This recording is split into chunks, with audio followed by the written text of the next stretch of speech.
Everyone. Good afternoon, everyone. Please be patient. We're just letting the last few people in from the wait room.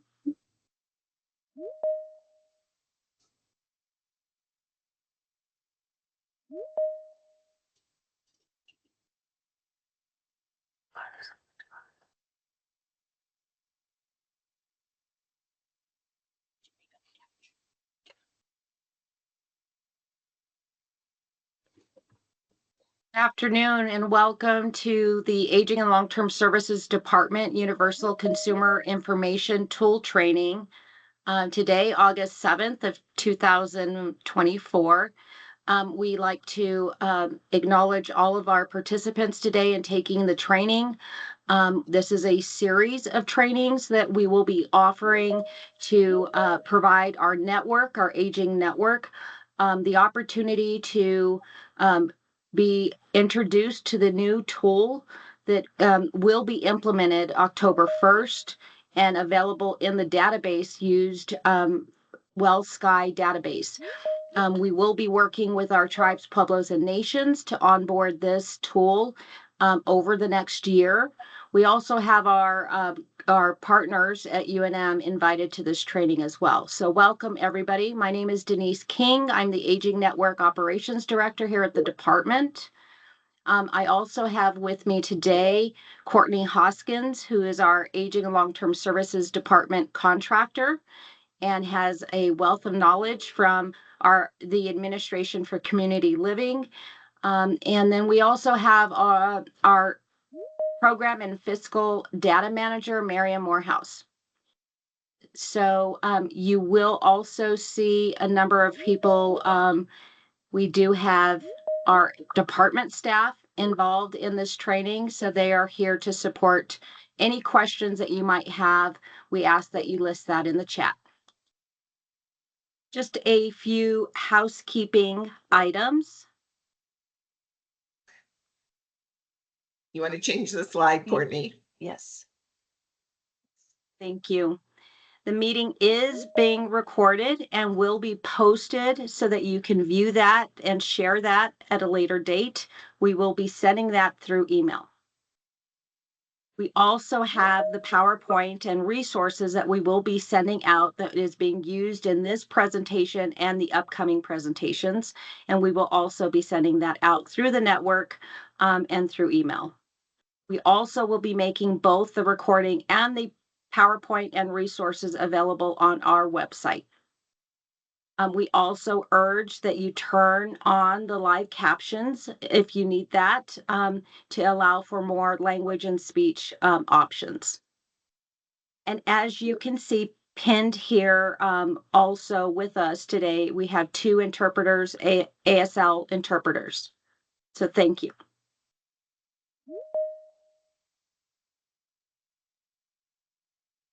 Moving on to the agenda for today, we are doing the welcome and introduction now. We also will then go through the consumer assessment and what to expect with the Universal Consumer Information Tool. We also will be addressing why the shift to the Universal Consumer Information Tool and a snapshot of the tool itself. We will also discuss and go over the data integration and then also training schedule.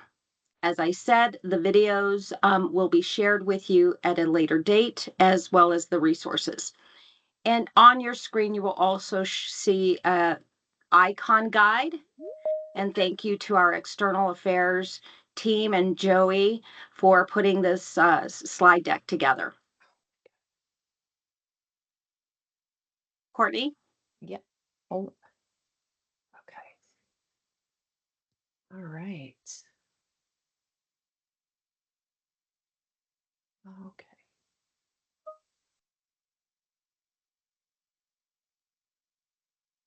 Okay. Hello, everyone. Thank you so much for coming today. Denise, thank you very much. We are going to start off with a little presentation that was put together by the administration for community living. And this brief video will give you some really valuable information about who the Administration for Community Living is. And after that, we're going to talk a little bit about the role that they play in our training today and overall with the services that that are provided. So let me click play and we will be on our way.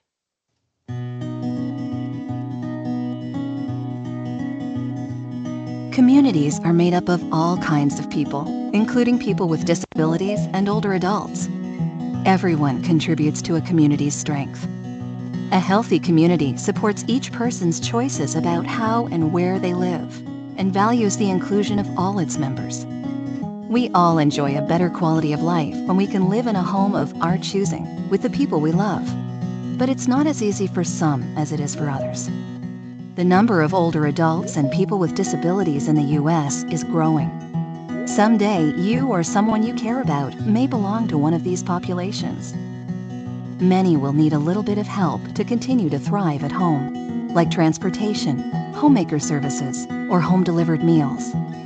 Without this help, the community might lose its rich variety of voices and perspectives. People we care about may not be able to live in the neighborhoods they love, and institutional settings can become the only option. Besides a loss of independence and connection to the community, there's also a steep financial cost associated with life in a nursing facility. And public residential facilities for people with disabilities can cost even more. Community living is a win-win for both individuals and their communities. The Administration for Community Living works with states, agencies, tribes, and communities to help older adults and people with disabilities preserve their basic right to live independently, with dignity, participating fully in their communities. By investing in research that leads to better options, making services more available and easier to access, and advocating for individuals and families, ACL makes communities stronger. Community living is important to everyone. To learn more, visit acl.gov and follow us on Facebook at /ACLGov and on Twitter at ACLGov.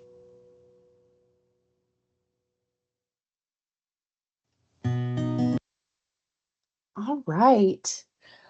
So today we're talking about assessments.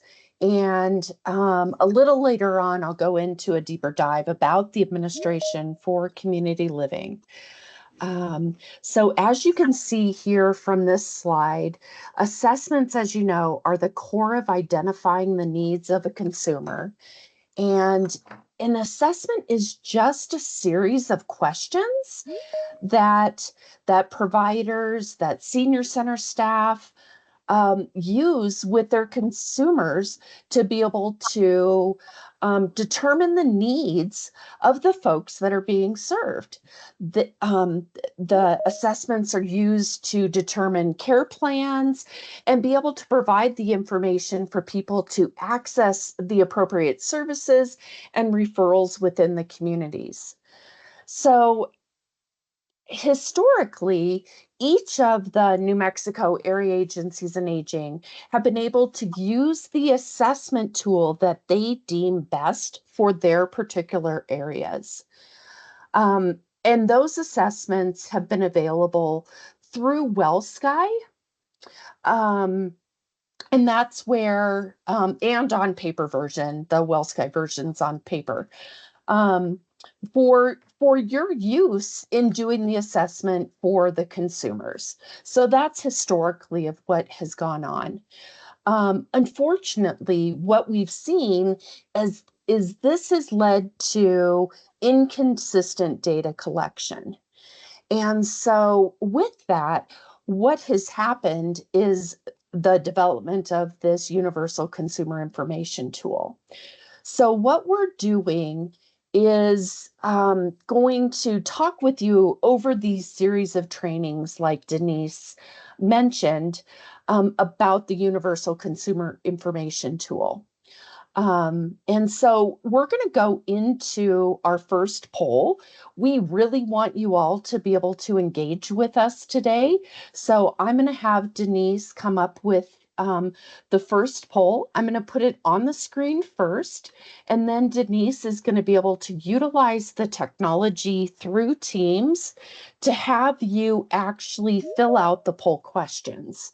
So Denise, if you want to get that ready for folks, we'll do our first poll.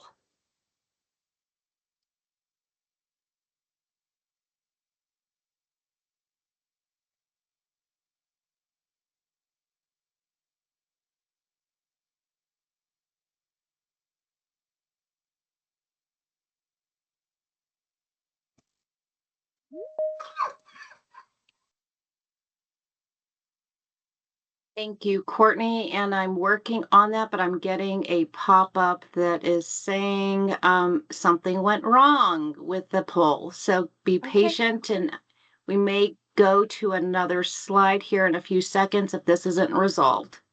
All right. I know there's always an option for folks to be able to put the information into chat as a backup to using polls. So let's just give Denise a minute to be able to do this. And if not, we can use the chat function within Teams to be able to look at our results.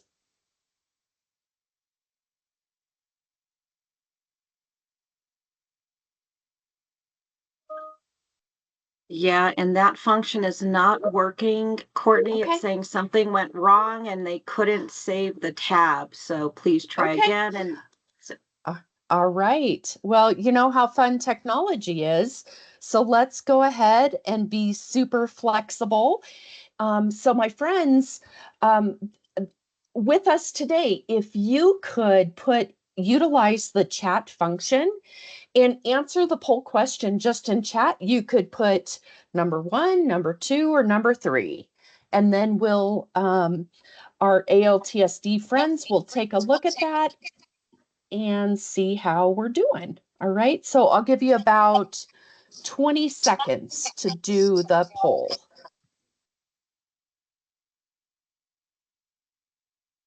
I should have some music playing.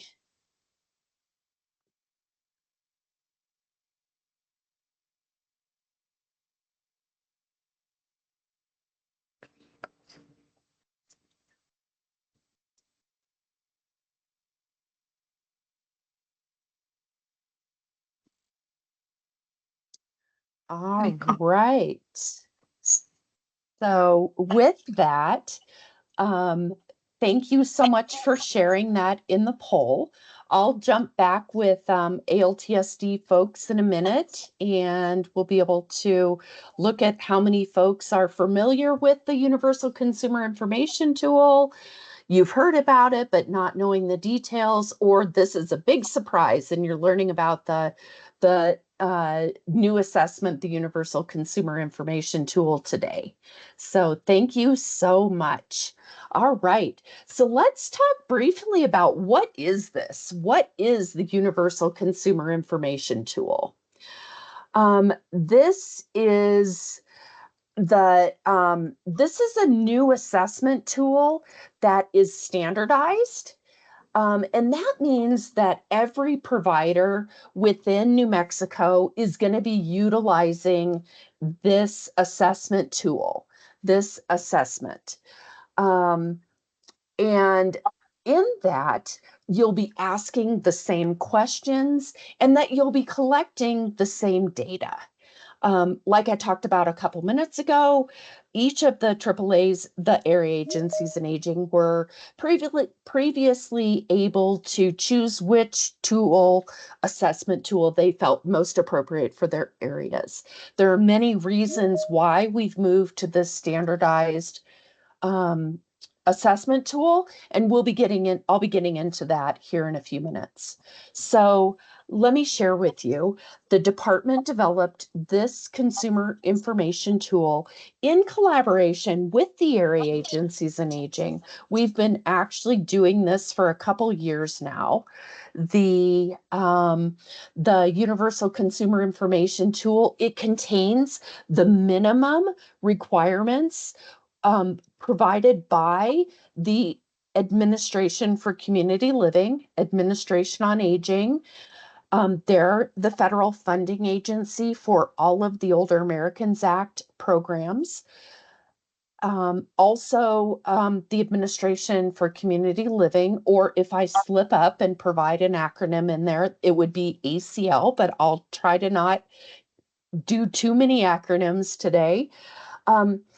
The vehicle to be able to collect the information is called the Older Americans Act Performance System, or OAPS, OAAPS, but again, I'll try to use the real terms. So all of that to say is this tool contains the minimum requirements set out by the federal government and also the state of New Mexico. All right.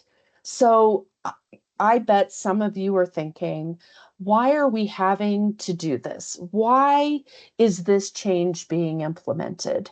Well, first, the New Mexico's data collection processes were not compliant with the standards that the Administration for Community Living, the Administration on Aging, set forth. And the requirements set forth through the Older Americans Act Performance System, which we lovingly call OAPS. Also, at the same time that OAPS, the Older Americans Act Performance System, was being rolled out, New Mexico experienced several weather-related emergencies that really highlighted the fact that we needed better information on older adults and for older adults across the state. And more recently, the Administration for Community Living set forth new federal rules for the Older Americans Act programs. So though that is the big picture why we're having to do and implement this new tool. So I talked about the federal laws and regulations. So we have the Older Americans Act and we have the new rule. So throughout this presentation, you will hear me talk about the Older Americans Act, and you'll also see on the slides citations like 1321.9. So that is actually how the federal government describes its Code of Federal Regulations. Okay, so just to have that. So this slide is just a really good demonstration of federal laws, regulations, and the Code of Federal Regulations.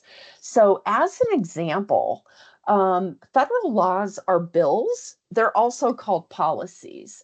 And the Older Americans Act is one of those policies. So remember back into your civics classes in high school and college, and that video of how a bill became a law.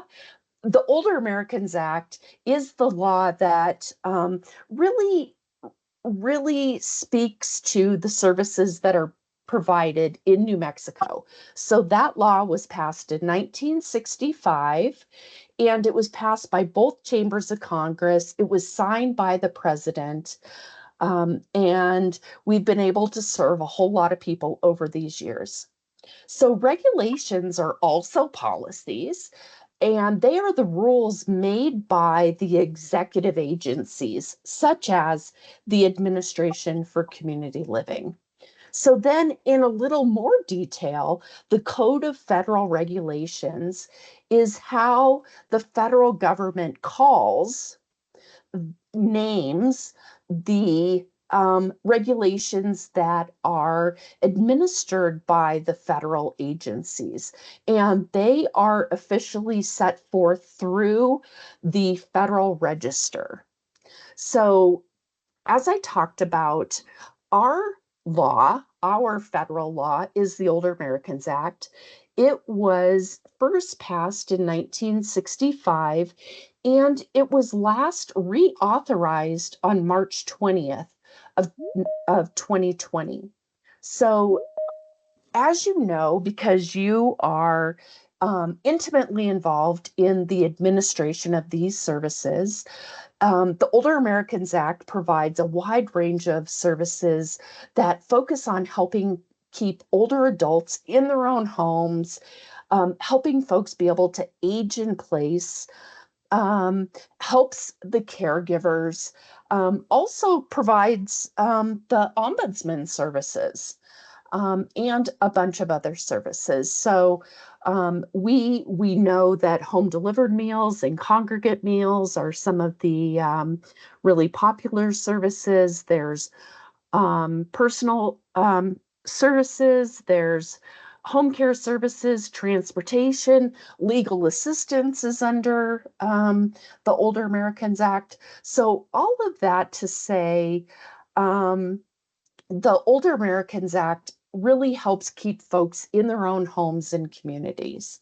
So, one last thing I wanted to be able to engage with you when we're on this slide is I wanted to share with you about the Older Americans Act rules. So the first set of rules that were in place for the Older Americans Act programs were established in 1988. So I'll share with you that I was a senior in high school in 1988. So I was 18 years old. For me, that was, I think, 37 years ago. It was a very long time ago. So I'm going to ask you all, my friends, and those of you participating on this training, where were you in 1988? So let's have a little fun with this. In the chat, would you put what you think the average price of gas was in 1988? Okay, let's see it.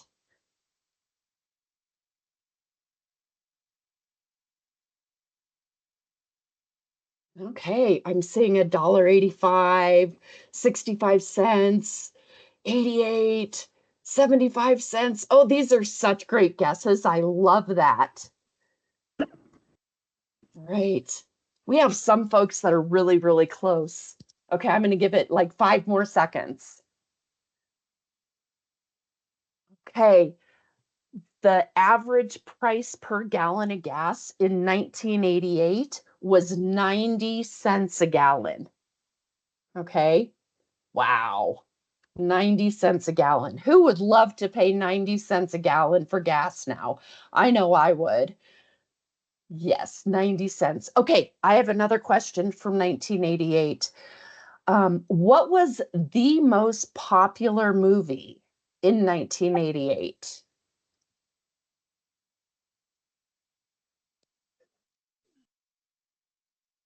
Oh, Eddie, I loved Back to the Future. That was one of my favorites. Oh, Footloose was great too. Oh, I love that.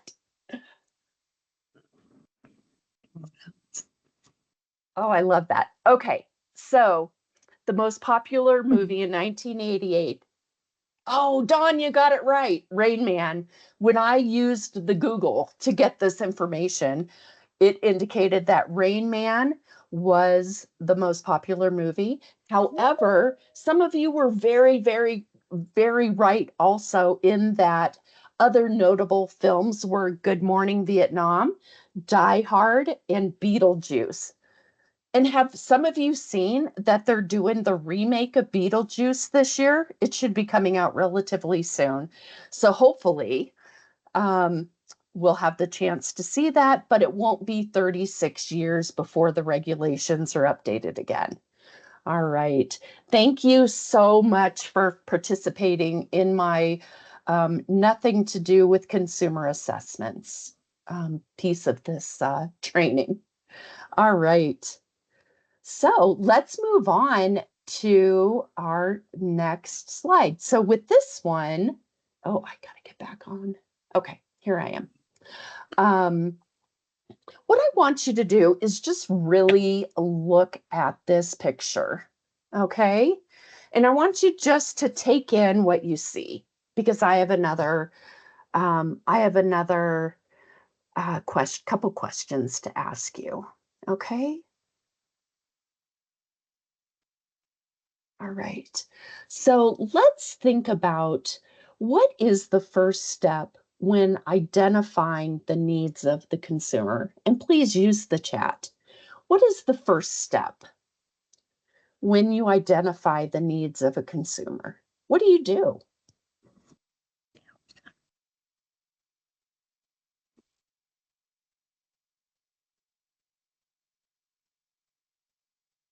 Okay. Robert, thank you. Davida, I love that. Yes.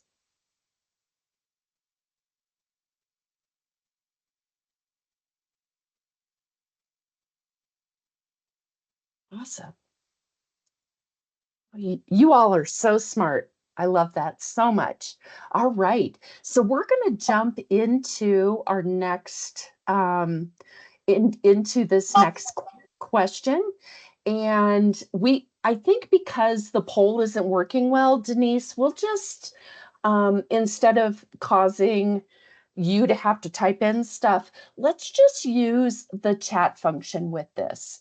So on that previous slide, you saw an older adult and another individual. So I'm asking you, what can you learn from the previous picture with the initial meeting with that older adult? So what do you see from that? And you can answer, you can answer 1, 2, or 3 in the chat.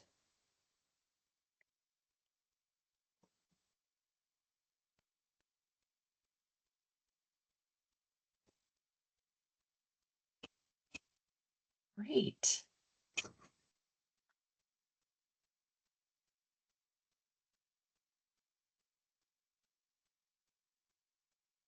I agree with those of you who have said 1, 2, and 3. That's what I observed from the picture also. Thank you so much. I love how active you all are with engaging in this through this training. I appreciate that so much.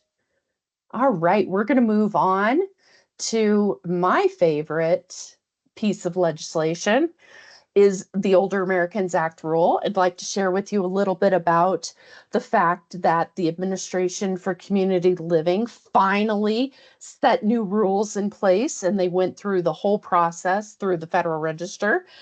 On February 6th of 2024, the Administration for Community Living finally released the new final rule for the Older Americans Act programs. So as you all know, our world has changed really dramatically in the last 36 years. So since that time, the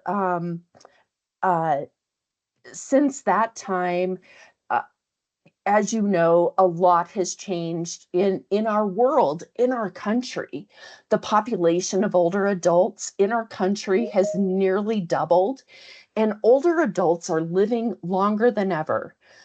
Their expectations of aging are different from the earlier generations, and I think that those of you who work directly with older adults and have done that for a long time really can see that.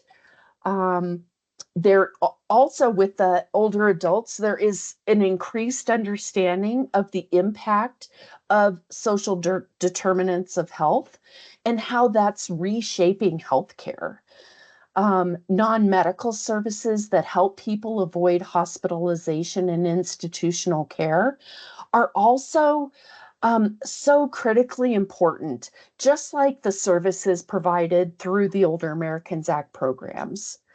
Um, the Another fact about the Older Americans Act is that it has been amended by Congress 7 times since 1988, and we have only had one update of the rules in those 36 years.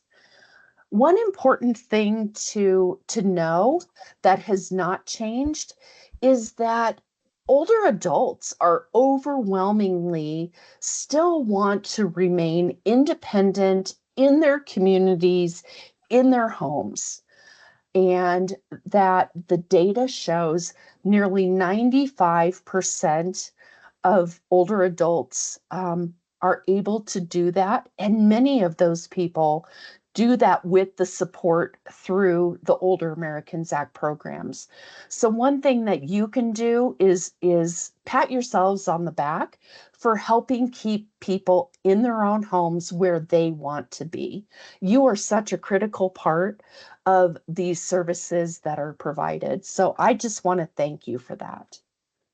All right, moving on a little bit more about the 2024 final rule. So that um, is that you can see on this slide a quote from our Assistant Secretary for Aging, who is Allison Barkov. She's our national leader for the Administration on Aging and the Administration for Community Living.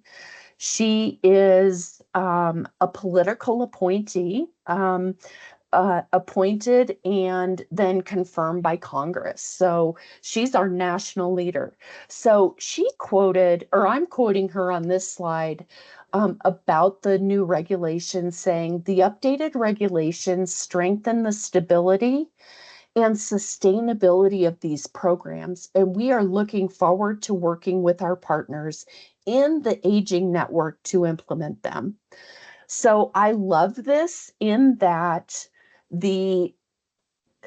what Assistant Secretary Barkov is promising is that the states, the area agencies on aging, and you as the providers are not alone with the implementation of these new rules.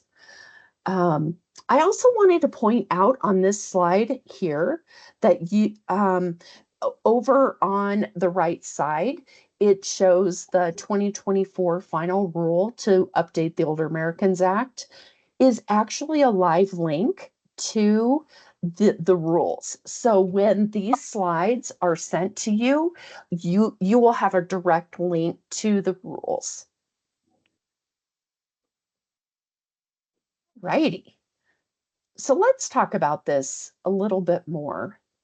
So all states must be in compliance with the new rule by October 1st, 2025. So from the time the rule became active, that is allowing about 18 months for states, area agencies on aging, and providers to become compliant with implementation of the new rules. So this slide is really showing that time frame to become compliant. One thing I want to point out is that when states receive funding, federal funding, there are always strings attached with the funding. So some of those strings is that that the states and area agencies on aging are going to need to become compliant with that. So having worked for the Administration for Community Living for 27 years, I know that through the federal agency, New Mexico will be able to receive a lot of technical assistance and help in becoming compliant. So I'm going to talk a little bit more about the Older Americans Act rules so that you have a big picture understanding about this policy and some of the specific changes that are going to need to be made to come into compliance. So that's what this next few slides I'm going to talk about. Great.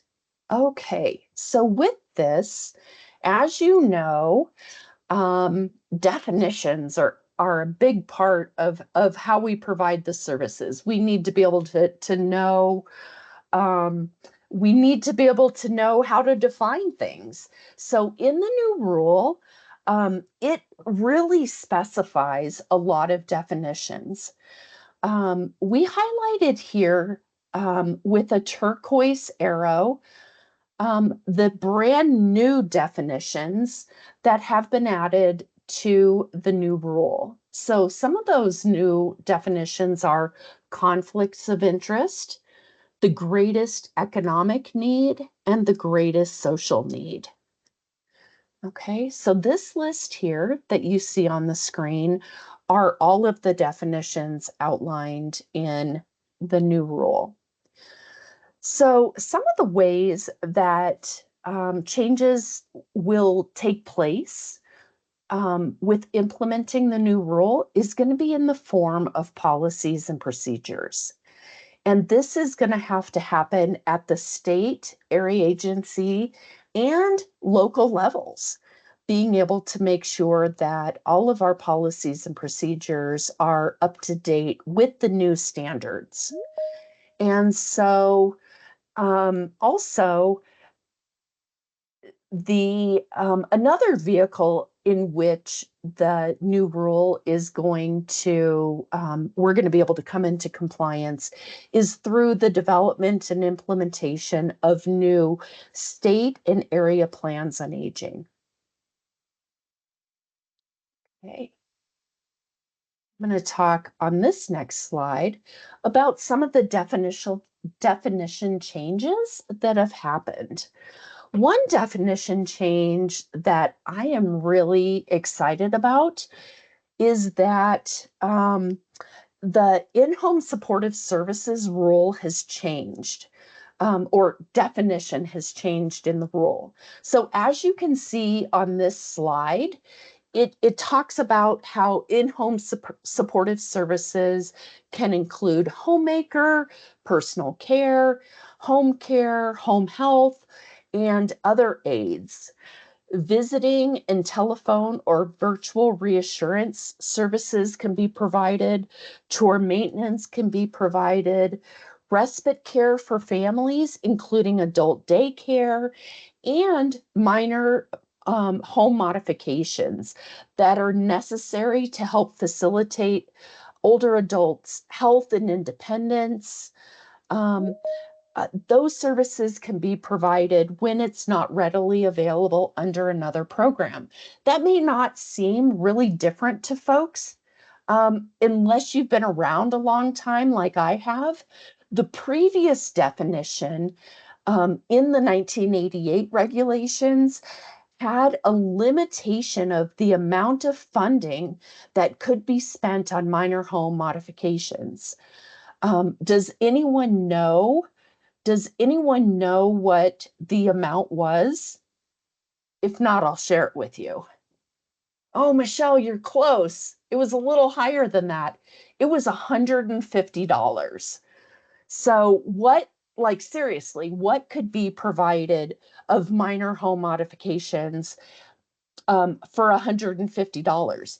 Even in 1988, that wasn't very generous.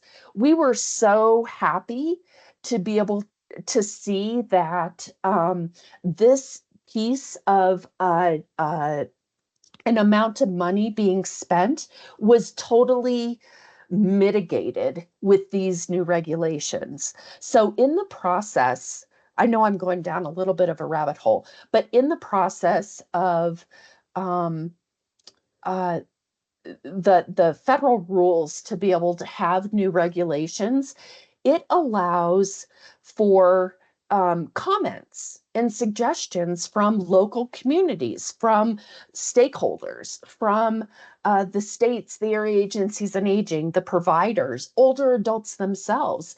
And I know that New Mexico, one of the suggestions that was made through New Mexico and other states was to get rid of that $150 limitation. And it makes my heart happy to see that the Administration for Community Living heard that and did get rid of that $150 a limitation of funding for that, because particularly in this day and age, $150 is barely going to be able to, do a grab bar and some essential home modifications for folks. All right. As you can also see on this slide, some definitions were also deleted that were somewhat irrelevant at this time. So some of these definitions that were deleted were human services, fiscal year, and the term frail. I often wonder, for our policies and procedures in New Mexico, what the decisions are going to be made around the term frail.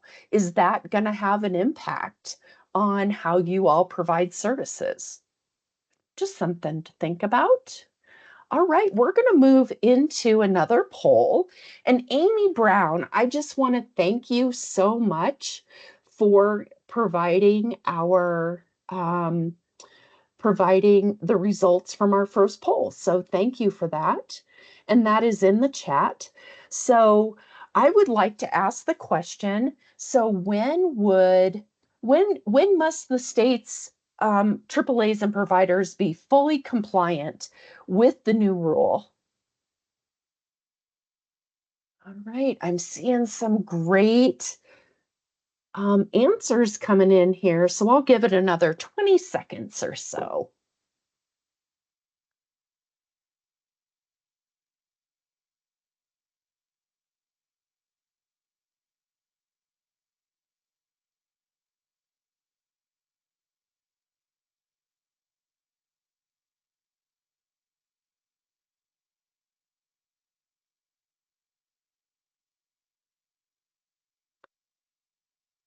All right. All right. While that is being tallied, we will move on to a conversation regarding, oh, I should tell you the answer, right? Sorry about that. October 1st, so 2 was the correct number, is when all states, AAAs and providers have to be fully compliant with the new rule, is October 1st of 2025. Thank you so much for your input. Okay, let's talk about my favorite topic, which is policies and procedures. Who, I don't know if I'm the only one who loves policies and procedures, but I do. It's just a wacky thing about me. All right, so I shared this slide with you because these are some of the bigger topics within the new rule that where policies and procedures. Oh, I'm so glad that some of you live for them and that you've learned to love policies and procedures. I love that. Um, I grew up in the federal government, so maybe that's why I'm wacky and love policies and procedures so much. Okay, so, like I was saying, these are the policies and procedures, like the big topics that will have to be addressed because of the new rule. And the first one here, do you know why I put the first one here? Because it's about data collection and reporting. And what are we talking about in this training? Data collection and reporting. So I'm only going to focus on that one with you all, but you can see some of the other bigger topics that will need to be addressed in policies and procedures. So let me share with you. So states are going to need to be responsible for developing and implementing policies and procedures that comply with the Older Americans Act rule. Area agencies in aging are also required to make sure that they have and implement policies and procedures in accordance with the state agency policies and procedures. And these have to be consistent with Section 1321.9 of the new rule. So I'm just throwing out those numbers so that all of you become intrigued by what this section actually says. And when you get the slide deck, you'll be able to click on that link a few slides ahead and see that I wasn't just making up stuff, but actually telling you what needs to happen.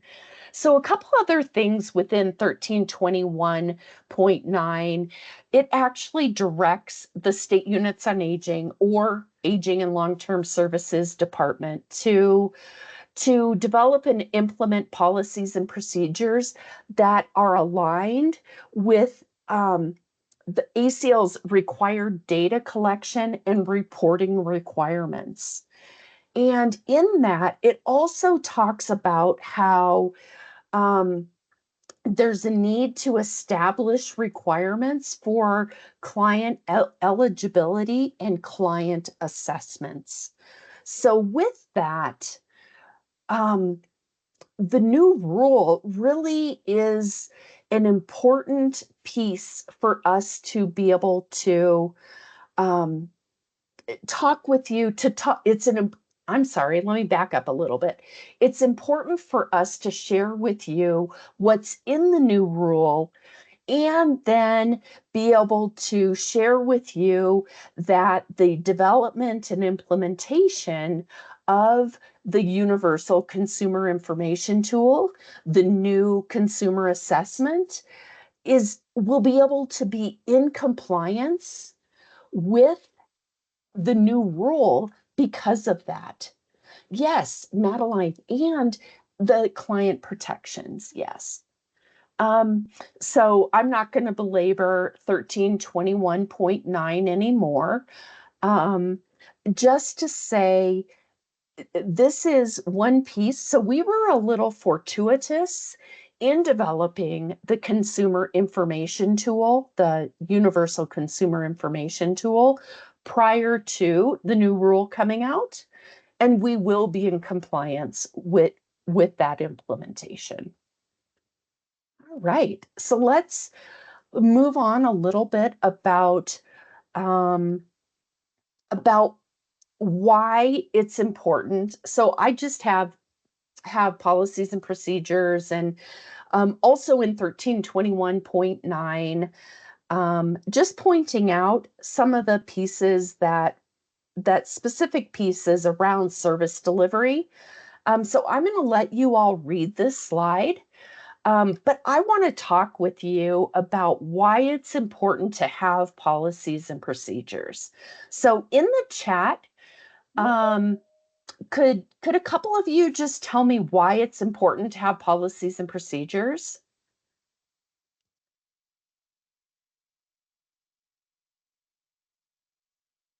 I'll give you a second to do that, and then I'm going to talk to you about my thoughts on policies and procedures and some of the things that I love so much about policies and procedures.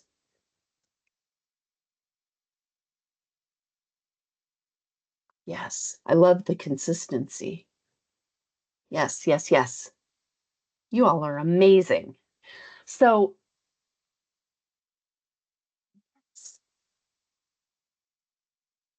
just reading from the chat, I appreciate all of the input. All right. My perspective about policies and procedures is that together, both policies and procedures guide organizations to reduce risk of liability. Okay. It's so important that for all of us to know that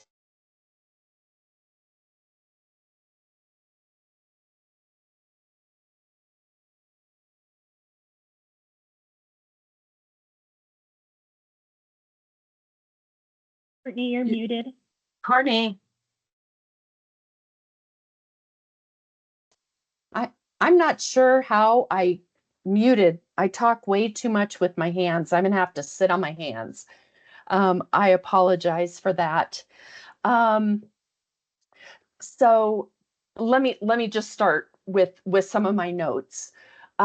Together, policies and procedures guide organizations to reduce the risk of liability. And there's a lot of risk of liability in the Older Americans Act programs. Not and if we think about the client first, being that we need to make sure that we're providing services that are safe and effective to the people, that we need to make sure that the meals are, like I said, safe. We don't want to be in the newspaper about providing services that made a group of older adults sick at a senior center. Okay, so that I always think of that risk first when I'm thinking about providing meals to our vulnerable populations. There's also risk in that if we don't have good, solid policies and procedures, um, when taxpayer dollars, if they're federal taxpayer dollars or state taxpayer dollars, because that's what we're using to be able to fund our programs.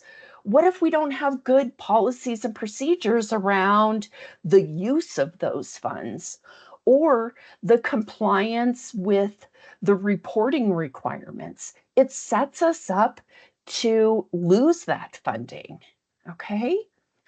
That's some of the reasons why I love writing policies and procedures, because I know if they're written well and if they're implemented effectively, we have a really good, solid program. All right. So let's move on to our next slide. Okay, so here's our next question. So, how do you develop policies and procedures for your agency or organization? I already know that you understand the importance of policies and procedures, but how do you do that? And I'll give you about 30 seconds to be able to provide in the chat. How do you develop policies and procedures for your agency or organization?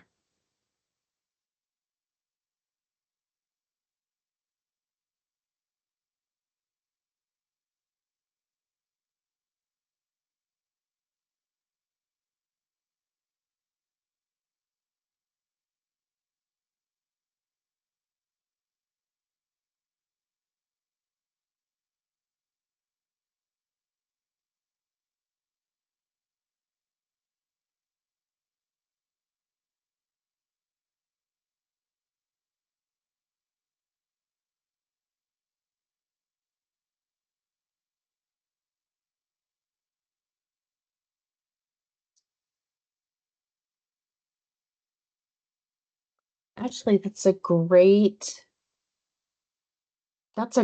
answer. Also, folks from the city of Santa Fe, I love that you get input from your communities and through advisory councils and planning, looking at quality, consistent service delivery. Wow, this is great. Okay, I love that.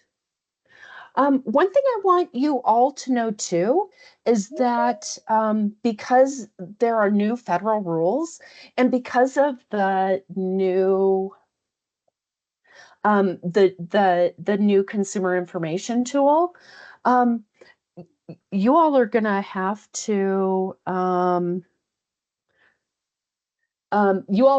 to update your policies and procedures based on what these what's in this new tool too. So look for guidance and information from the state and your area agencies and aging. All right.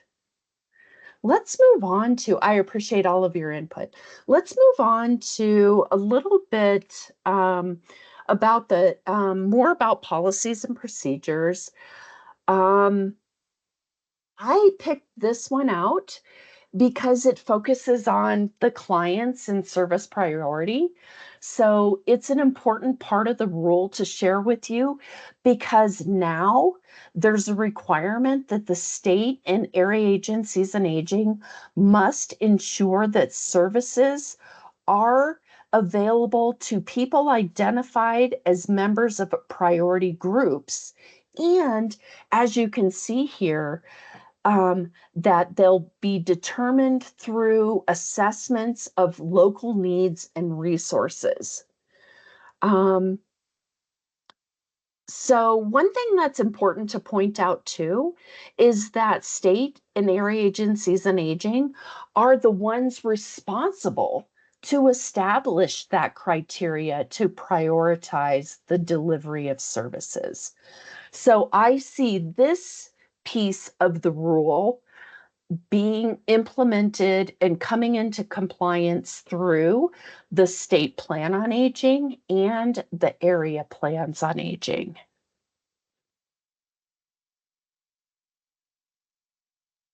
All right, I promise this is the last slide on the new rule.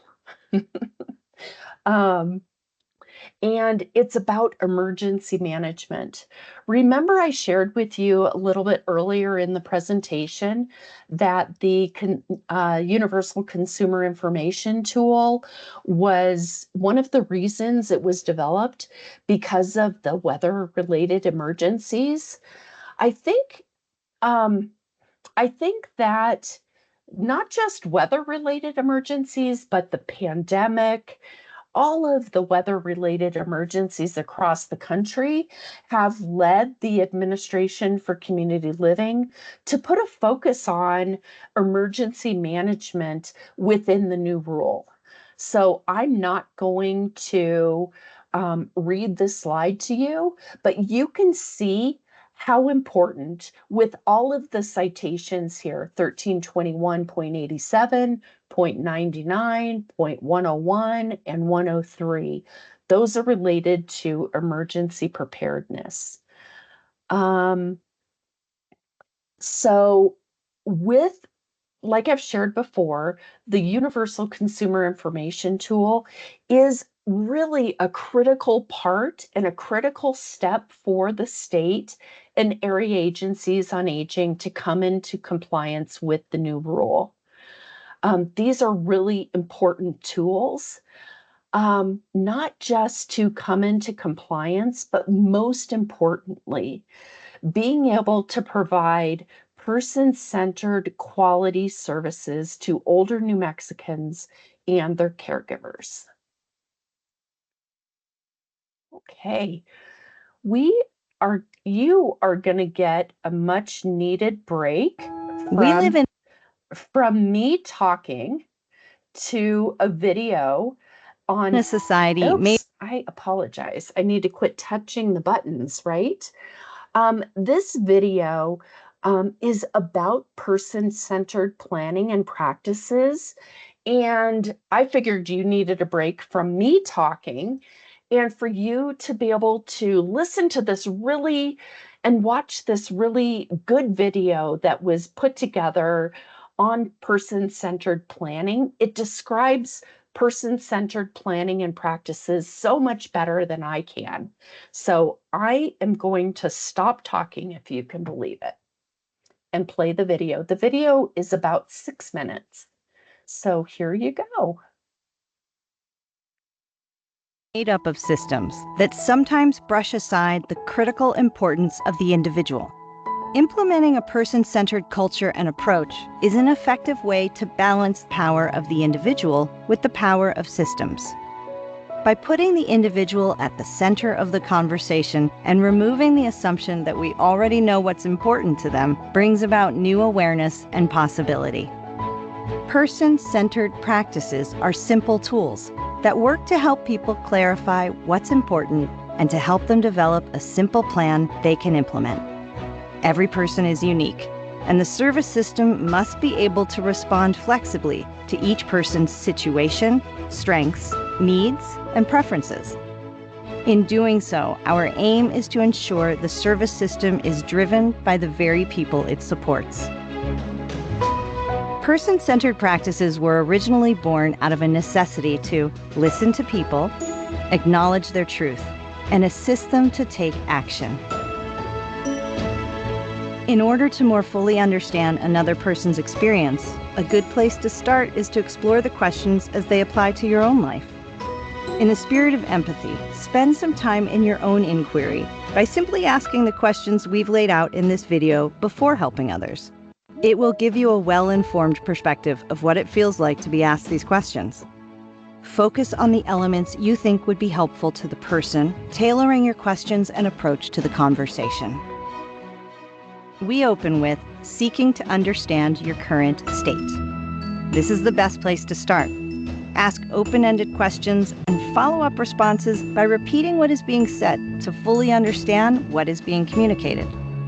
This will be beneficial for you and the person, as it will stimulate deeper reflection. Seeking to understand someone is more about building trust than finding solutions. The solutions will come from the conversation. A simple opening question could be, "How can I help you?" The second element is envisioning the future. Picturing your future and what you want it to look like is critical to bring it into reality. Take several moments to thoughtfully consider the big picture. This will make it easier to understand what steps need to be taken to get the result you seek. Here are some questions to consider. What do you envision for your future? Don't limit yourself and think big. What does success look like? Understanding strengths and leveraging your abilities and capacities is element 3. Once you have established trust, it's easier to get people to realize what tools they already have to solve their problem. Helping them list and acknowledge those resources can allay fears and give them confidence. You may want to ask, what strengths, abilities, and gifts do you bring to the situation? Element 4 is exploring challenges and barriers. This step has a way of giving your path greater clarity by helping you do some honest reality testing about what is possible. It also gives you strength by providing insight into what types of actions you can take to overcome challenges. Living your dreams and overcoming challenges equals perseverance and resilience. Consider what we just discussed and ask, what barriers are keeping you from implementing your future? Element 5 is tending the future. Your life will be difficult to direct if you are not intentionally finding ways to care for yourself along the journey.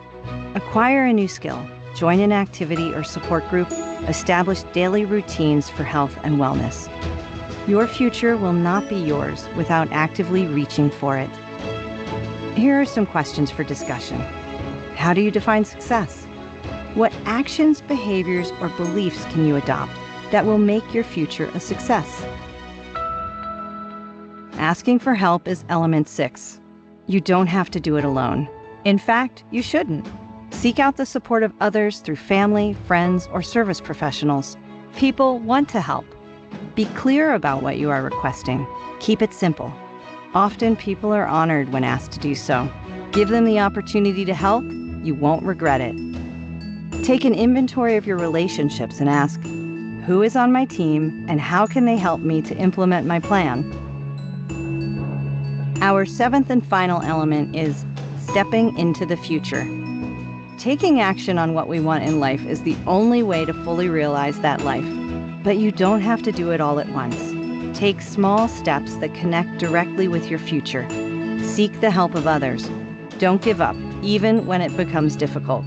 That is part of the reward of making your own life, the one you truly want.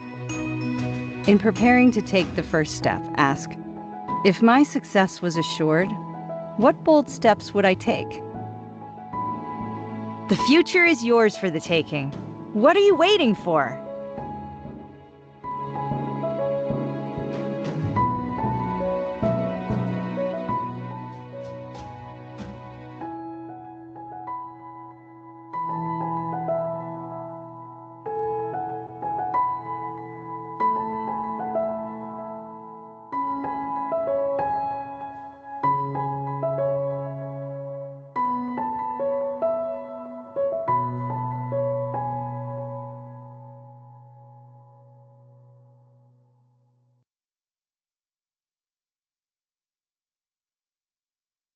thank you so much.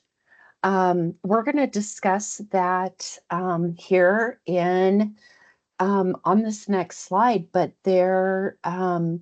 one thing I want to be able to clarify that that I was remiss that I didn't mention earlier is um, Denise mentioned it that we're going to be able to see the consumer information tool.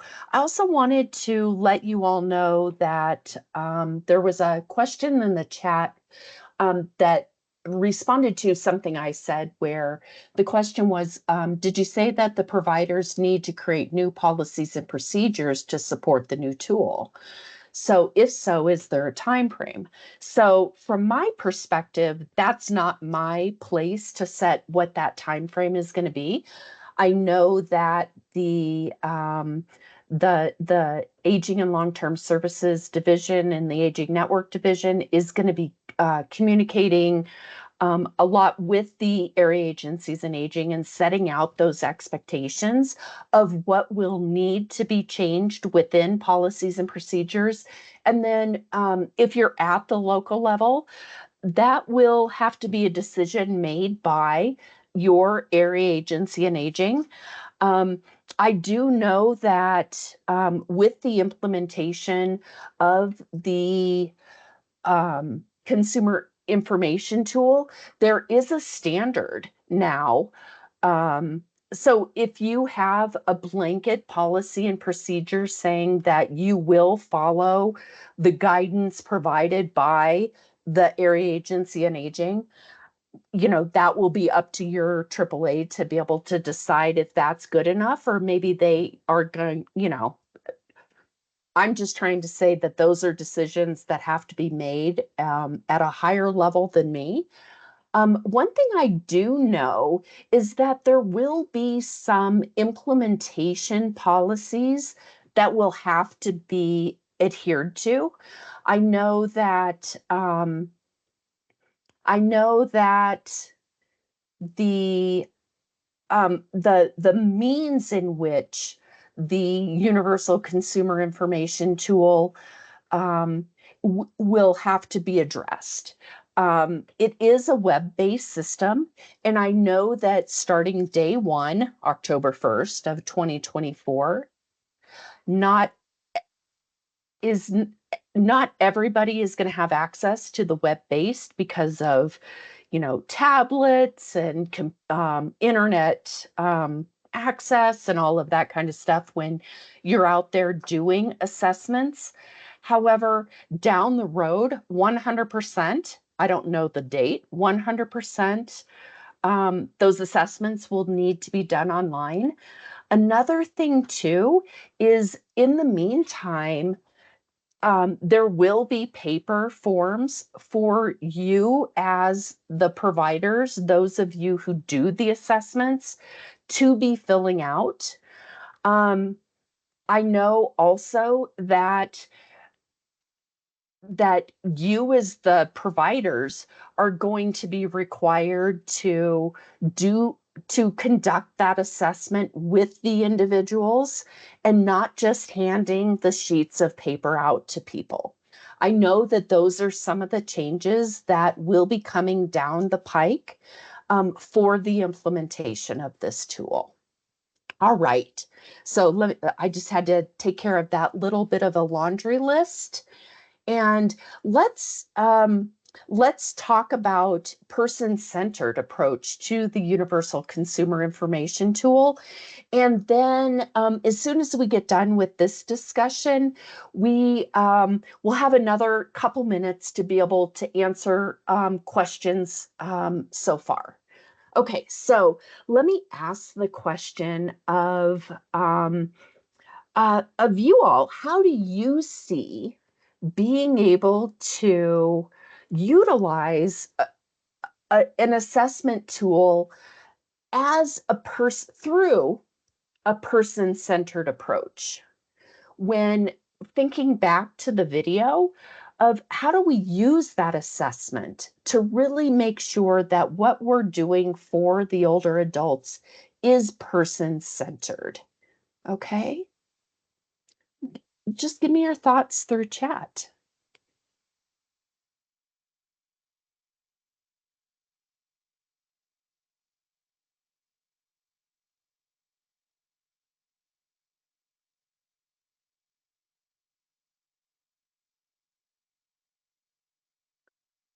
The other thing too, I guess the other point I want to bring up is that if if just a set of papers is given to an older adult to fill out for services, how is that person centered? Okay, maybe it's a little bit of a rhetorical question, but those are some of the reasons why some of these policy changes are taking place. Because we need to make sure that we're doing the best for our older adults. Okay, I'll give it a few more seconds. Maybe you all are like a little overwhelmed. Okay. Oh, I love that. I see it as a focus on what they want and not what we think. That is beautiful, Cobalt. That's that's beautiful.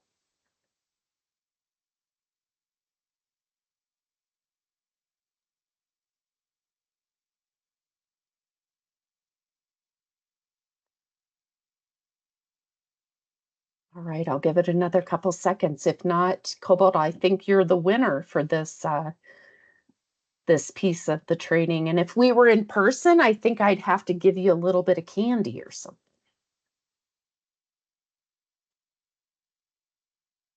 Oh,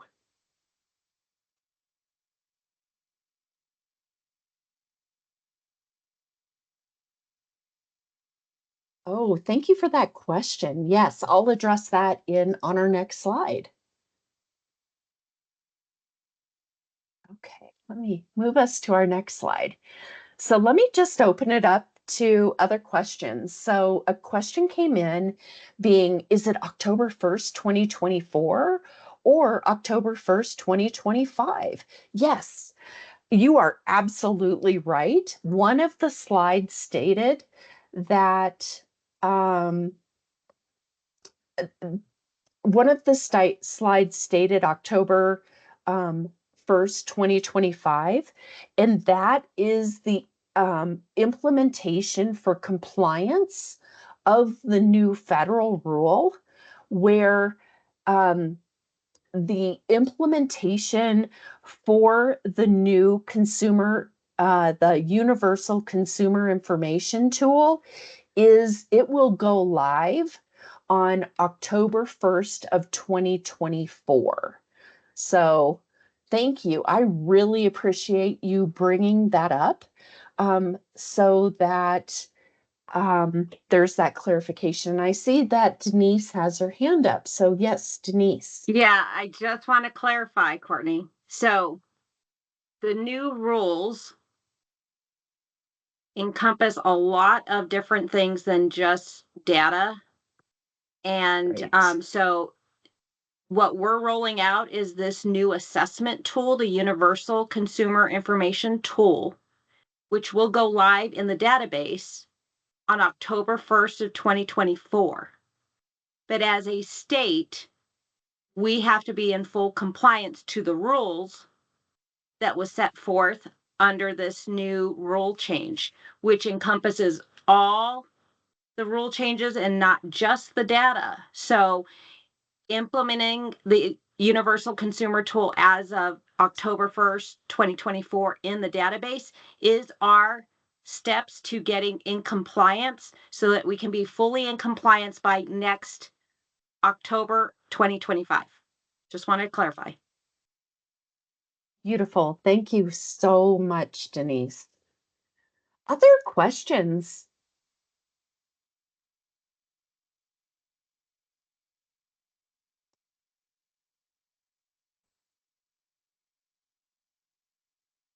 Wendy, thank you so much for your question. And Wendy's question was, if we have the technology, will the electronic universal consumer information tool be available for us on October 1st?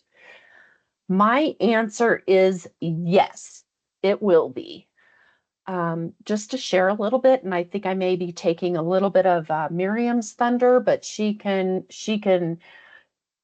talk about it too.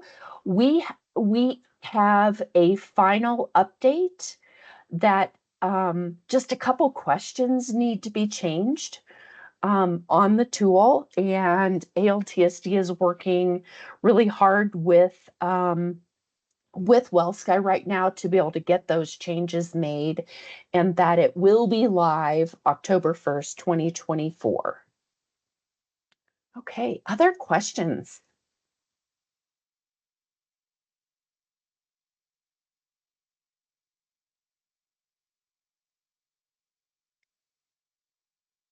I feel like I need the Jeopardy music.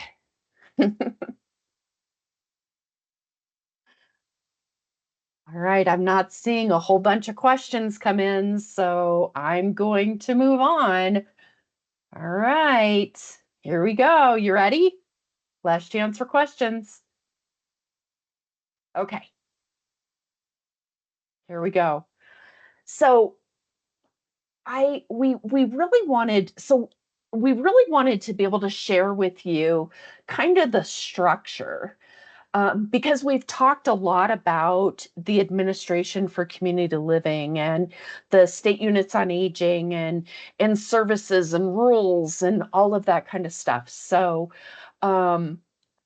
with that, we've put together this graphic for you to be able to see what I like to call it, the National Aging Network. Okay, I know in New Mexico you have the Aging Network Division, and that describes what that division does so well.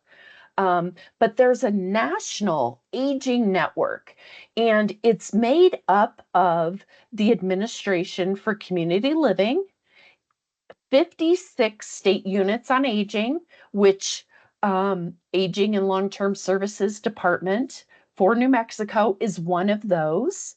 It's made up of 620 area agencies on aging, and we have 2 of those within New Mexico.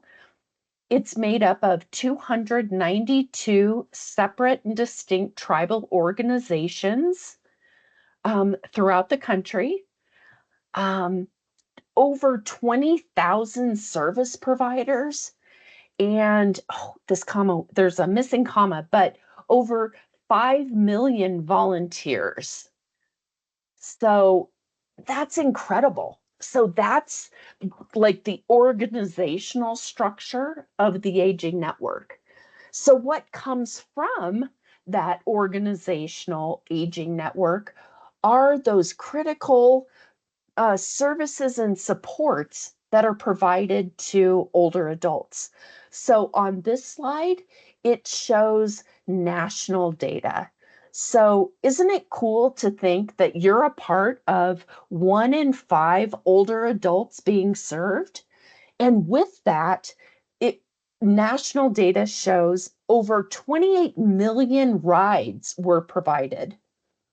Over 24 million meals were provided. Over 29 million hours of personal care was provided. That there were over 69,000 caregivers being trained. Over 4 million hours of case management has been provided. This one is huge to me. Over 855,000 caregivers have been assisted. And in that, 6.4 million hours of respite care has been provided. And like I mentioned earlier, the Ombudsman program is also a part of the Older Americans Act. This is a critical service for folks. So there were over 483,000 ombudsman consultations. This is incredible. to be able to be a part of that. But what is more interesting to me is what happens here in New Mexico. So through the data that was provided for federal fiscal year 2023, which started October 1st of 2022 and ended September 30th of 2023, did you know that there were 2,458,167 home delivered meals? That's amazing. Look at what you contribute to the lives of these older adults. There were almost 1 million congregate meals um, provided to consumers in New Mexico. There were 195,000 one-way trips for folks and 1,325 one-way assisted transportation trips. And as you know, that is a much more intensive service provided for really vulnerable older adults. So for the number of people that were served in New Mexico during that time frame, there were almost 127,000 people served. And I just want to congratulate you for the really great work that you've done. I see that with the implementation of the new consumer assessment or the Universal Consumer Information Tool, our data is only going to get better. All right. So I'm going to talk to you a little bit about the state program report and the Older Americans Act Performance System, or OAPS. So these are the vehicles in which data has been given to has been rolled up to the state from the area agencies on aging, and then rolled up to the Administration for Community Living. So from the years of 2005 through 2021,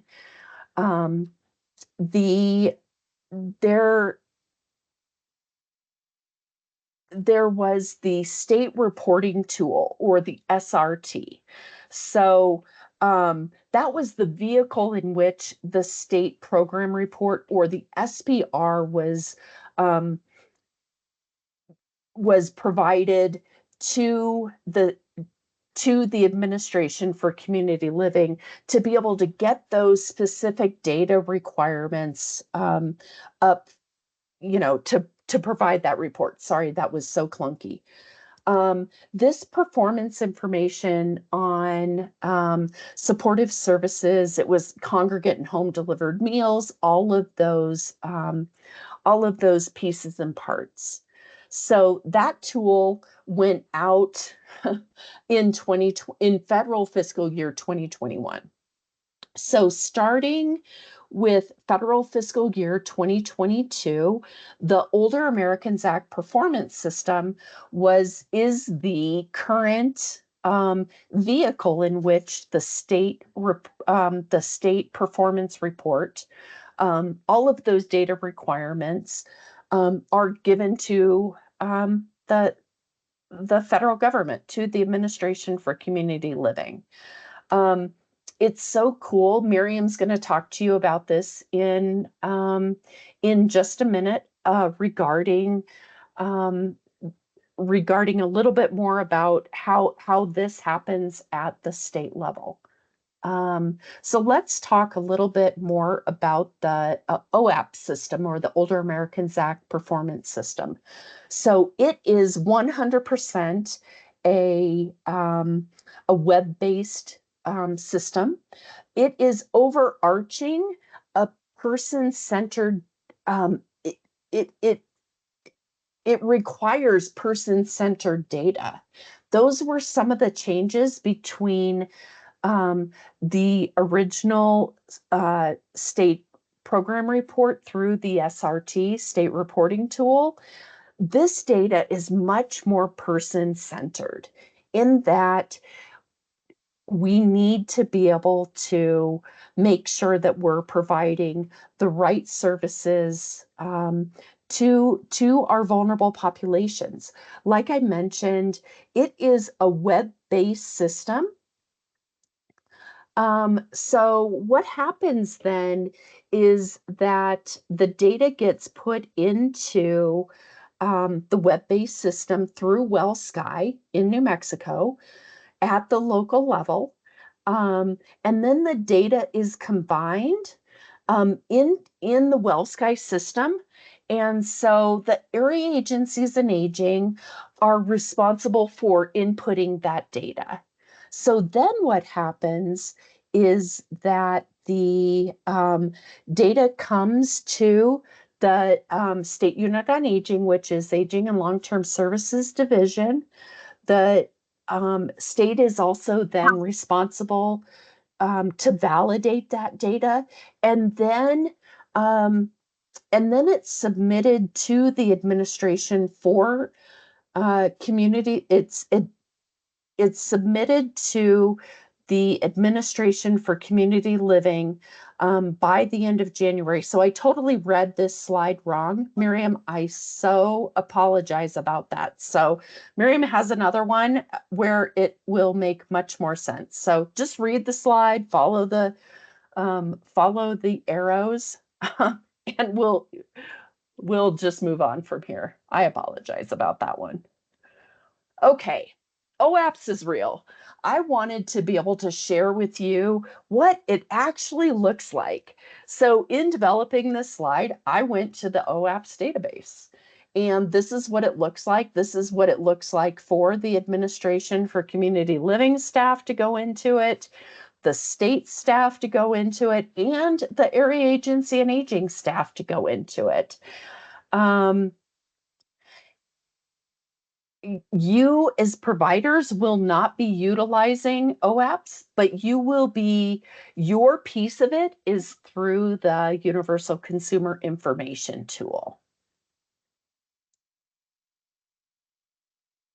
All right. Resources. Resources are so critically important at every level. OAPS, or the Older Americans Act Performance System, has a huge amount of resources that are available to the states, to the feds, to the area agencies in aging. It gives, you can see on this slide that it gives a lot of technical resources. It gives a lot of how-to resources.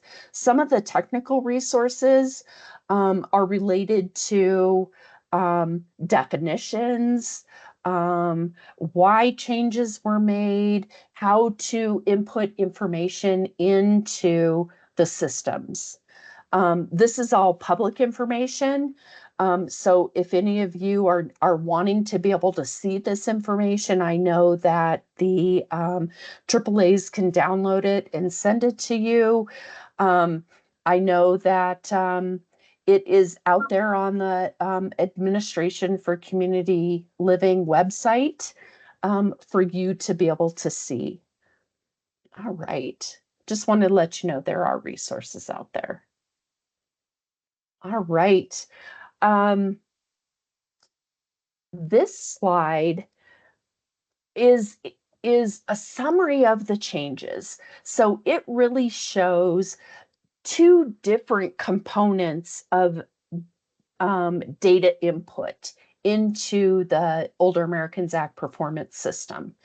And there are two different components. So we have aging network components, where the data that's collected is about the staff and volunteers. It's about service providers. It talks about self-direction, respite vouchers. It gives kind of that bigger picture stuff. And then there's a service component. And this is where the demographic information is collected for the different titled services, and then expenditures about the services. Okay. So that just gives you a big picture perspective on kind of what the Older Americans Act performance system looks like. So I am now going to turn, oh, I have one more slide. So, oh yes, this slide is Miriam's. I am done for today. You will be hearing from me again in future trainings, but I want to turn this time over to Miriam, who's with ALTSD, and she is going to walk us through the role and responsibility of the State Unit on Aging, as well as the Universal Consumer Information Tool. So, Miriam, I will keep advancing your slides, but go off camera and turn it over to you. So, thank you all so much. Thank you and welcome. I do apologize for not being on camera. However, where I am located, I either have enough bandwidth to talk to you or for you to see me. And I think it's better if I can talk to you. So I'm going to go ahead and do that. Very simply, if we want to help the older adults and people with disabilities make informed decisions about their lives, we need to know about their lives. And Courtney spoke about that earlier. And to develop comprehensive services throughout New Mexico without service gaps. That's really the key. We have services throughout New Mexico, but in many locations, we have service gaps. How do we determine where those gaps are and how we can best meet the needs? And in order to do that, we have to collect the data. That's why it is so important for providers to use the consumer information tool and use it in the way that we're going to be teaching you. As an old teacher, I gave many assessments, and I always had to follow the questions exactly and follow everything precisely the way the test was written. You couldn't pass the test unless you did that. And I think it's very important that we all use the Universal Consumer Information Tool the way that it's being designed. We've spent almost 3 years developing this to make certain that it meets the guidelines that we need. Courtney, could you advance the slide, please? All right. Okay.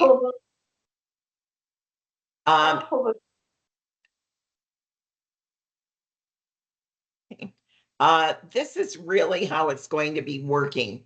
We're going to be getting the person-centered data from all of the providers. And you're the initial part. You're like the plant the seed that we're putting in the ground, and we're going to have this plant grow. And then we want to make sure that it's healthy. We don't want to have pieces missing on the plant. So you are really the key to starting this. We have updated the federal requirements. That includes the new rule, which just came out in March. And that's why there's been a slight delay with this too, because we've had to update everything according to the new rule. Then after that, the data gets combined in WellSky. You put the information in WellSky, the providers do. The AAAs review that data, they double check it. They can input and look at the data and ask questions if something's not correct. And then what I would say is we're going to jump down here. It goes into OLAPs from there. This is what's different about the old way we were reporting. In the old way, the state was giving the data to the AAAs to verify. Now, the AAAs enter the data into the OAP system and the state verifies it. That gives them the AAAs much more control to make sure that their data is correct and has integrity. Then we have to go from here down to here. The data comes to the State Unit on Aging. we validate the data, and we spend almost a month doing that, if not a little more. And then on the 31st, we have that data finalized, and on the 1st of January of each year, we have to turn it in. We begin getting everything ready on 12/31, and we have 1 month till January 31st to turn it in to the federal government. Then the federal government will come back and say, I don't understand this part of the report, or maybe you have to fix another piece of it or explain in more detail. There's also another section to this. If we have data, and I think this will happen with our new universal consumer information tool, because our data collection is going to be better. If we have data that is either plus 10% or minus 10% from the previous year, so let's say you served 10 meals in the previous year. This year, you served 25 meals. Then we have to explain what that change was, what happened. And we had a lot of explanations during the pandemic, because what happened? Our centers were closed. People weren't accessing the same kind of things, same kind of meals, congregate meals. We didn't have as many transportation trips. All kinds of things happened. So the data really reflects what's going on in our state, how the fires impact people, how the weather impacts people. It is a reflection of what's occurring. And if we have good data, we can look through the year and see where we had peaks and valleys when something occurred. Could you advance the slide, please? Okay, this is a poll. And so who's the first? I'm going to ask you to put your responses as 1, 2, or 3 in the chat. What do we do first? Do we enter the data in WellSky? Do we enter the data in OAPS? Or do you administer the Universal Consumer Information Tool?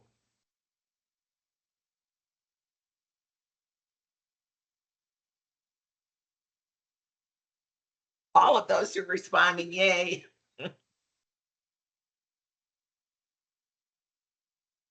Thank you so much. I'll give you about 20 more seconds if you didn't get a chance to respond.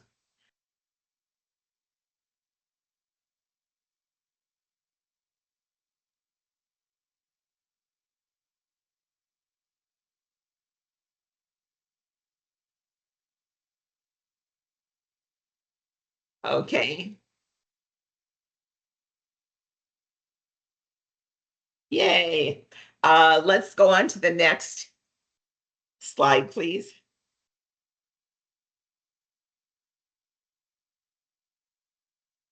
Now, as I talk about this, we're going to talk about, first of all, the Universal Consumer Information Tool over here.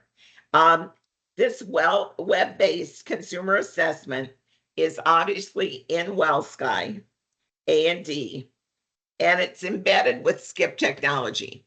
In other words, if you have someone that's just coming in for a congregate meal or a transportation issue, you aren't going to give them the activities of daily living portion of the assessment or the independent daily living assessment, because they're only doing one thing. They only want to come get a meal.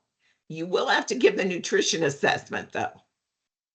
But everything else, there's skip technology, they call it. So if you're not giving that part of the assessment, it'll skip down to the section that you are.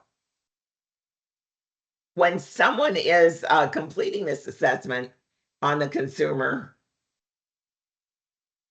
we may just get the basic demographic information, which has to be filled out, and the nutrition, which I said has to be filled out. But the rest of it may not be. Now, just so you know what happens, because people may ask this question, only aggregate consumer data is used for this reporting.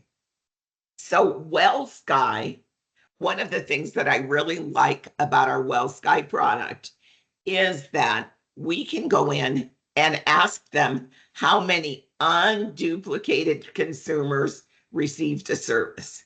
In other words, and what they mean by unduplicated is just because I came in and got a meal, and then I did an exercise class, and then I went out and had a trip to my house to pick me up, that all counts as the same consumer having the service. It's an unduplicated count. So each person is only counted one time. And that's the way it's been with ACL for years. That's how our reports go in. And it's been that way ever since we had the state reporting tool. So again, the key for all of this work that we're doing and the way that we can support our seniors that most efficiently is through collecting accurate data. We can fill in our service gaps. We can help more people. We can ask for more funding from the New Mexico legislature, from the feds. We can show that what our needs are. If we cannot show what our needs are,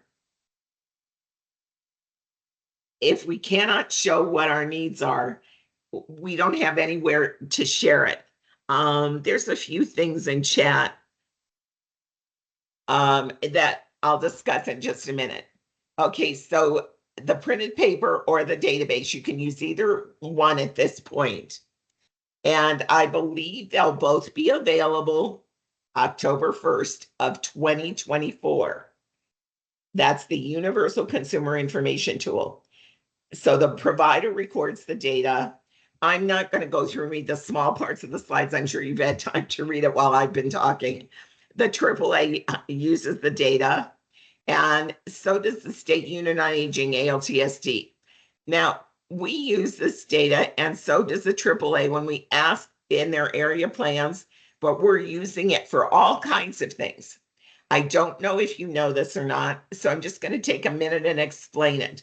The data is used for these following items: the strategic plan, the quarterly report, the state plan on aging, and governor requests. Now, the strategic plan for the Aging and Long-Term Services Department is submitted annually on September 1st with the budget. It has to go in every September 1st.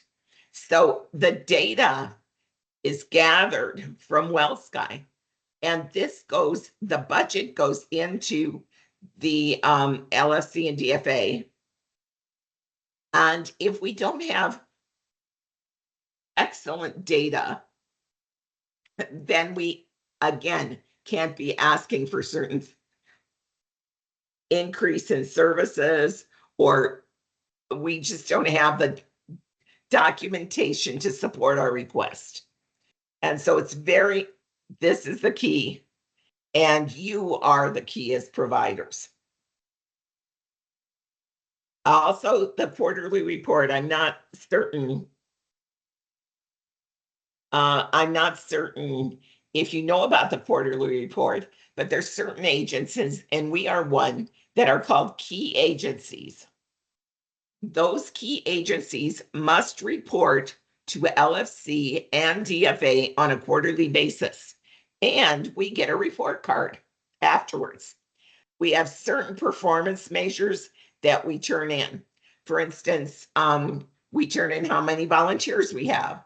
We turn in how many outreach events we have. There's different performance measures, how many meals we served, how many transportation trips we had. So it's extremely important that this data be accurate, because every quarter we have to turn this in to LFC, to DFA, and they're checking to see our progress. I don't know if you realized as providers how important your data is and how important you are to this whole process. The state plan on aging is another way the data is used. It's a 4-year state plan and it's submitted to ACL. Now, ACL gives us the guidelines for the state plan. We can't just make them up. There's very specific things. We have 30 pages for an executive summary, 30 pages that include an assessment and other elements. We have to have assurances signed by the governor that we will do certain things. If we do not turn in the state plan, our funding, all of the Title III funding that comes down and flows to our state would be compromised. So we're working on our 2025 state plan right now. So again, this state is very important to support that. Then we have governor requests that occur, and they occur at all different times. And we'll get a call and we have people that will go in with the Senior Services Bureau, or I might answer, or we have a data unit, there might be an answer there. They'll go in and get the data in WellSky and give it to the governor. And it goes through, of course, through Amy and Denise and everyone verifies the data before we send it off in all of these situations. Everything is always verified. And you sometimes run 2 or 3 reports to make sure that everything is accurate. Then for the older Americans performance system, the AAAs use OAPS now to enter their aggregate data. This gives them an opportunity to review their data, to make sure it's verified, to make sure it's correct. And that it's compiled correctly. Then when we get the data, we verify it, and we verify it with all of the information that we received through that entire federal fiscal year.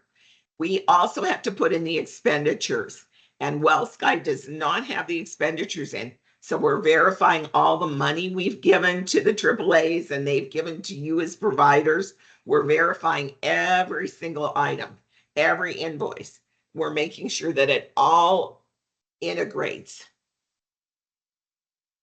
And I am the lucky person that gets to do this last part. We have to submit it to ACL by January 31st of each fiscal year, federal fiscal year. And I am the person that gets to push the button. So, and believe me, every year I push the button, and this will be the 8th year that I'm pushing the button. I'm very grateful to all of you for helping with this massive task. Could you change the slide, please? Do you see any benefits in implementing the 2 ACL changes? And while you're reading that and thinking about it, and I'm going to give you about 30 seconds to type in the chat, I'm going to respond to a couple of chats.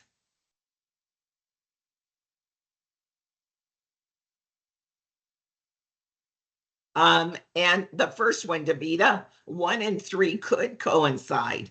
You are right. If you were putting the WellSky data in by computer electronically, if you were not putting it in, if you were putting it in by paper, they would not coincide. Also, Kyle, I'd like to talk to you offline if we could about this. I know that you need a time frame, but we're in the process of revising the form to include all of the requirements in the rule. So I don't want to give you the wrong form to print. And so I will discuss this with you offline to make sure you know when we can possibly get it to you.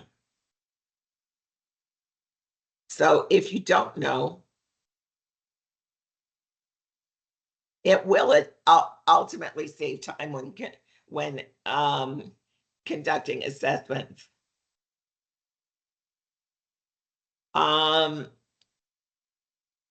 Denise, I'm going to defer this one to you.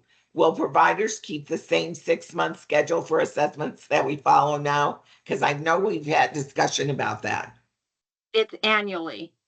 It's annually, not 6 months. Correct. That's what I thought, but I didn't want to say it without confirming it with you.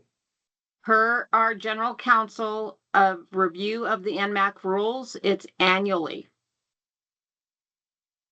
So the only time it is not, if I could, Miriam, the only time it's not on an annual basis would be when there is a life-changing event with an older adult.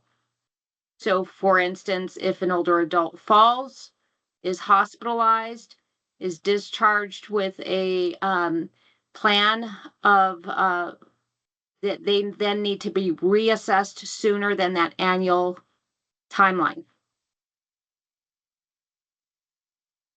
If I could also mention on this discussion question, it's to be in compliance.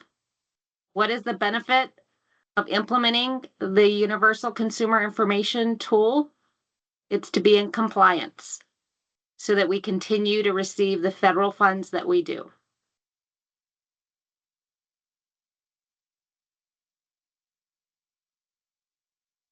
And I think all of you are right. There's a few things that you'll,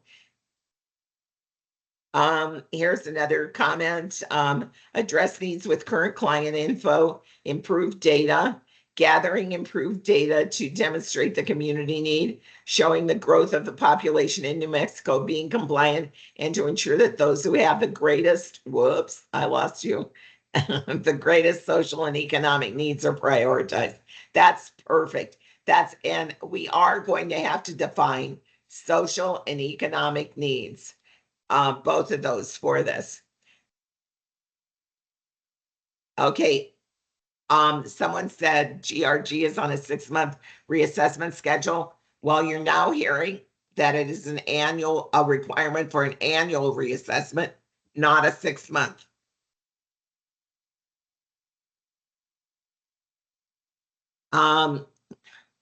If policies and procedures have not been updated to reflect annually, then this is a change that will need to occur, except when life changes happen for clients.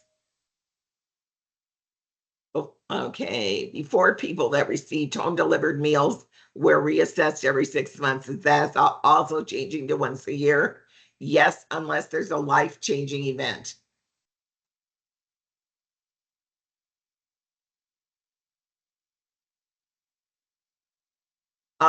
And then will the recording be sent out for review?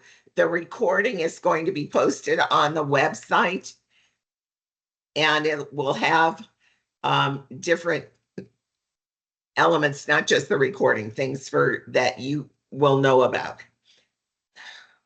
Can we go to the next slide, please? Courtney. Okay, this is just a snapshot of the new form. These are the topics on the left-hand side that will be in the new form. And this is a sample printout, but it is not complete. That's why I'm not showing you the entire thing.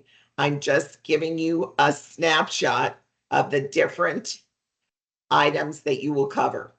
During our next training, we will be covering the consumer demographics and the basic information up at the top, down through the nutritional health assessment. Then in the following training, we'll be covering the rest of these items. Can we go to the next slide, please? One of the key things is after you've given the Universal Consumer Information Tool, you'll be asked to recommend services for this person-centered support. There's a note page in the UCIT where you can add additional comments, but these are all the different items that will be available for you to check. Assisted transportation.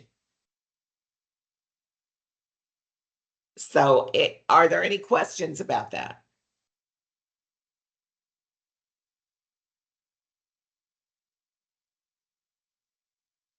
Okay, next slide, please.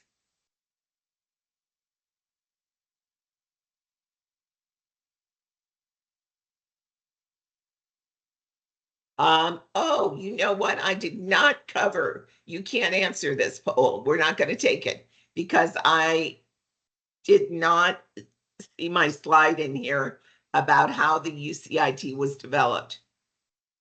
So I'll tell you right now where the poll slide is. We started with all of ACL's requirements. We made a huge list in an Excel sheet. It was very long. Then we went to all of the state requirements, the NMAC requirements. Then we went to all of the AAA current assessments. We took all the pieces that matched from the current AAA assessments and marked them so that we knew that we had covered, that they covered all of these things. We found gaps in the assessments that the AAAs were currently using or in the variety of assessments. So then we went through and met and discussed and showed the AAAs our current assessment multiple times over the 2 years to work it out. Then when the new rule came out, we made additional changes. And we met with WellSky and spent us a number of meetings making sure that everything worked, that you didn't have to fill out things that you didn't need to fill out for the individual, but that everything was aligned. So I'll just give you the answer here. We had input from lots of people and from the current assessments here in the state, but the basis for it was compliance with ACL and then compliance with state requirements. And then our state needs, because one of the big things is the emergency preparedness.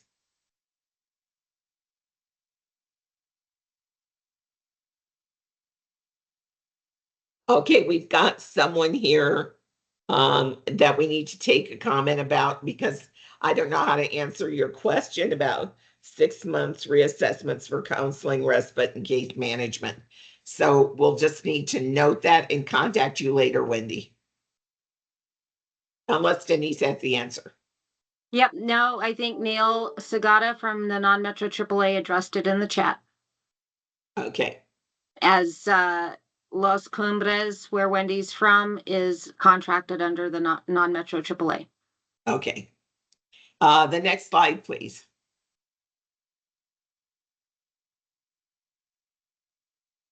And something, could you click? Because I think we're missing the left part of the slide, Courtney. There we go. Okay, we've talked about the Administration for Community Living multiple times today. And this slide is an infographic that you could print and put up in your center. And it shows what is community living, why is community living so important, how does ACL support community living, and who are ACL's partners. Now, your first resources are always the AAAs for providers, then the State Unit on Aging, ALTSD. However, ACL also has some great resources that are ready for publications. They're fact sheets, and they're available to you at this link. And when you get this PowerPoint, you'll be able to just click on the link and see where they are. Next slide, please. Okay, I'm going to go through these really quickly, just so you can see we're working in August, September, and we're going to be ready October 1st for implementation. Next slide, please. If you do this quickly in the chat, this is the very last thing, and I know we're at time. So did you learn any new things today? Yes or no?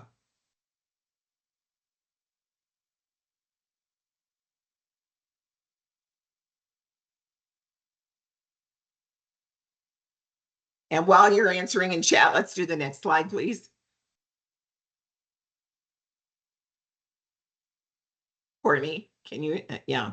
All right, these are our upcoming trainings. They were on the flyer for you. The next one is August 20th, and we'll be discussing at that demographics and nutrition. Okay, next slide, please. Thank you so much for attending. I appreciate all of the work that you do for our seniors and for our older adults in New Mexico and our people with disabilities. If you have questions, please contact us. Denise, do you have anything that you would like to say to wrap up?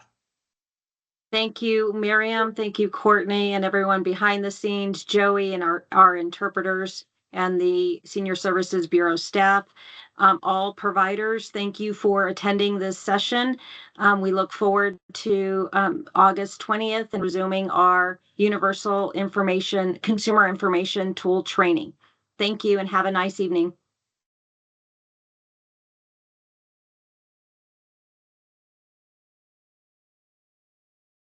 Boy, we got a lot of thank yous.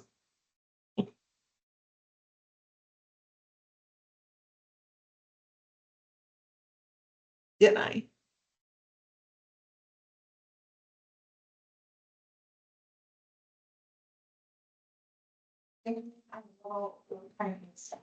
Did a nice job, like